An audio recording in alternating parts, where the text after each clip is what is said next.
Hello! This is going to be my 2016 favorite books of the year.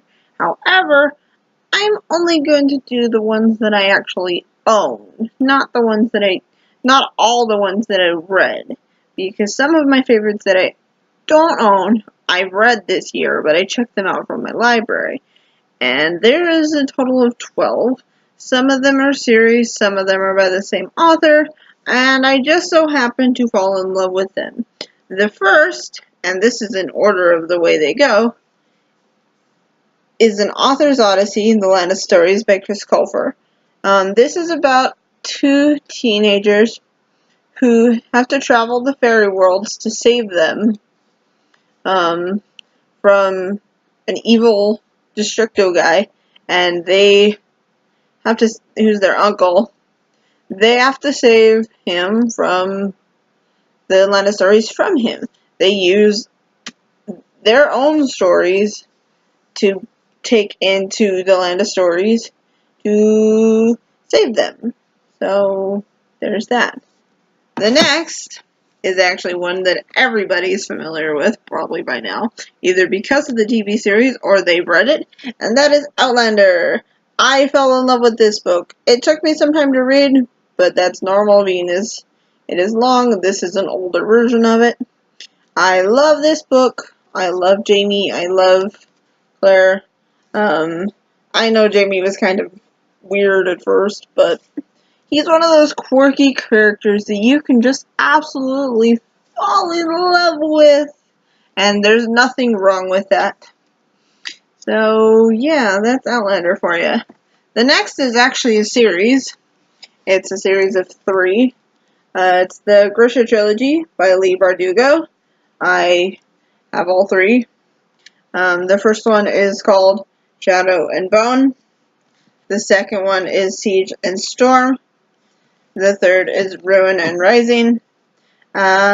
I would have to say that the first two in the series I liked are more my favorites, but I did enjoy this one. So, I love these. I fell in love with the characters, the writing style, the world. I love the world. I even love the fact that she created a spin-off of this series called the Six of Crows duology. I've only read Six of Crows. I need to read Cookie Kingdom. But I love her characters. The Darkling makes such a good bad guy. He tricks her in book 1, and she does fall in love with him, even though she's also in love with her best friend. But that doesn't stop her from loving the Darkling. And the next is actually one that pretty much a lot of people are familiar with, either because they've seen the movie or that they've read the book. This one did take me a couple days to read, unlike most books, which take me a day or two. This one actually took me 4, and that is Miss Peregrine's Home for Peculiar Children. This is the movie tie-in edition, which I bought at Barnes & Noble. I love this book. I fell in love with the characters. I like the whole loop bit. I think Miss Peregrine was a little crazy at first. Her children, even weirder, but that's the whole point of being peculiar. Peculiar is wonderful. I need to read the sequel. I own the sequel, but I haven't read it yet. I'm going to. I fell in love with this from page 1 to the final page. I'm going to end up eventually getting Library of Souls when it comes out in paperback, and looking forward to the other 2 books in the series. So there's that. The next is actually one that I found through a booktuber named Christine Riccio, aka Poland Bananas Books. I actually found this through their book Explosion, because this is one of their books of the month, their book for September, and that is The Call by Peter O'Gillen. I fell in love with this book. The fairies in this book are dark. This book is not meant for too young of people, because it is dark. Basically, they get called into the Gravelands. They have to fight for their lives, and they don't always make it out alive or safe.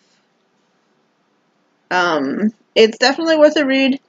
I bought this book back in the beginning of October to read, even though I missed their live show for it. I do love this book and recommend it to anybody that wants to read it. The next, while I love the series, was not my personal favorite. I do own 3 copies of this book, 2 hardcover, 1 electronic ebook version, and that is actually book 5 in the Throne of Glass series, Empire of Storms by Sarah J. Maas. I fell in love with this book. I did not like this book as much as the first 4. The ending absolutely slayed me, though. I know that there's something good in store for me for book 6, the final book in the series. I fell in love with this series from book 1 to now.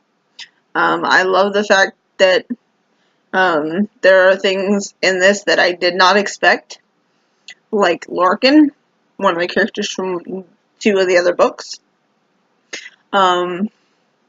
I think that the main character, Aelin, should have trusted her people, should have trusted her cousin, and her friend Rowan, who she also kind of loves a lot, who we find out in this is actually her mate, which is kind of a spoiler for anybody that hasn't read this series, but you need to read this series.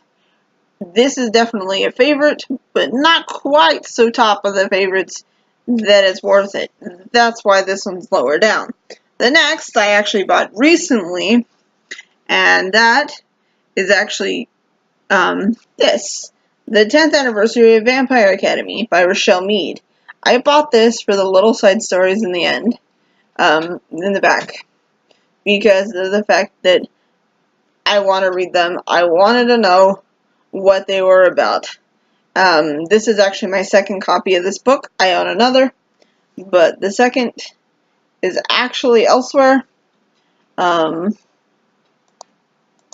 love this. I refuse to let anybody borrow this. I bought this mainly because the cover is beautiful. The main character's name is Rose. I love her connection to her mentor Dimitri, who we learn the connection later. Books, the other 5 books in the series, and it's definitely worth a read. So there's that. The next 2 are also a series. I also bought this series recently, and that is Anna and the French Kiss and Lola and the Boy Next Door. Anna and the French Kiss is set in Paris, and she is sent there by her father to go to the School of America in Paris to finish high school there. She meets these people who become her friends: Meredith, Josh, Rashmi, St. Clair, who she actually winds up having this massive crush on St. Clair. And St. Clair already has a girlfriend, unfortunately, but he falls in love with Anna, they get together, and they wind up staying together. I love this series, I love this book especially.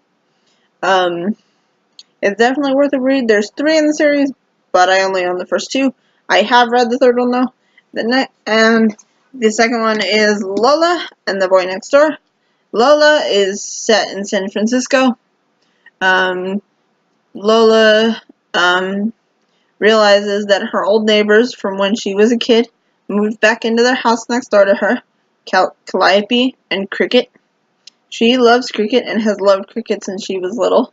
She basically leads him on through the book. His sister gets pissed at her. At the end of the book, through the end of the book, she falls in love with him. Throughout the book, she falls in love with him. She definitely is meant to be with him, though. They get together through the end, and this book actually holds true with the first one, Anna, because Anna and St. Clair are in this. St. Clair and Cricket know each other, which is kind of funny because they both go to Berkeley. Calliope is an Olympic figure skater who believes that she's cursed. She gets first in one section, but she doesn't place the next time around. It's definitely worth a read. These 2 books here are actually my first contemporaries that I know of. I definitely think that anybody who wants to read them definitely should read them. I just bought these recently, which is kind of why it looks brand new, because it is brand new. I just bought these. I plan on getting the third one, which is called Ella and the Happily Ever After, eventually, but I don't have the money for it right now. So yeah, and the last is actually one that is actually part of another series by one of the authors that I've already mentioned, and that is A Court of Mist and Fury by Sarah J. Maas. I love this story. I fell in love with the characters. There's new characters from this one compared to the first one that are mentioned. Sarah J. Maas's writing is definitely amazing. It's definitely worth the read. I suggest, however, that anybody under the age of 16 don't read this, because there is a lot of rated R NC-17 scenes that definitely should not be read by anybody under like 16, 17. She basically is a fairy who got turned into a fairy in book 1 after dying, because her mate saved her from that, but she doesn't realize that he's her mate. She goes to marry someone else in part 1. That stops. The guy's kind of an abusive jerk. I hate the main character, Tamlin. They're the main character's fiance, Tamlin. Tamlin's kind of a jerk, a massive asshole. Definitely not one of those people that I would suggest that people fall in love with. Honestly, out of the two love interests of the main character, Feyre and Rhysand, is definitely better. Oh, and Rhysand is much, much nicer. Rhysand's family is amazing. There's Cassian, Azriel, Amren, Mor. Mor is Rhys's cousin. And then there's Tamlin's court, who consists of Lucian and Ianthe. And sort of Feyre until the end of like chapter 12, where Rhys saves her from the Night Court because Feyre gets trapped and she hates being trapped. I don't blame her. I would hate being trapped too. Which is actually why I get along with Feyre in this book.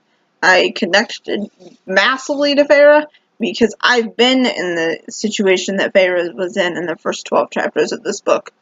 I know exactly how painful it is. It's definitely worth the read, though. So yeah, there's that. That is my book list of 2016 of my favorites. And it's definitely worth the read. I've read more. Some honorable mentions would be The Sun Is Also a Star, Shatter Me, Mara Dyer, what else? Six of Crows. I haven't read Cookie Kingdom, but I'm going to. Yeah, there's that. I've got more, but I don't actually own them, so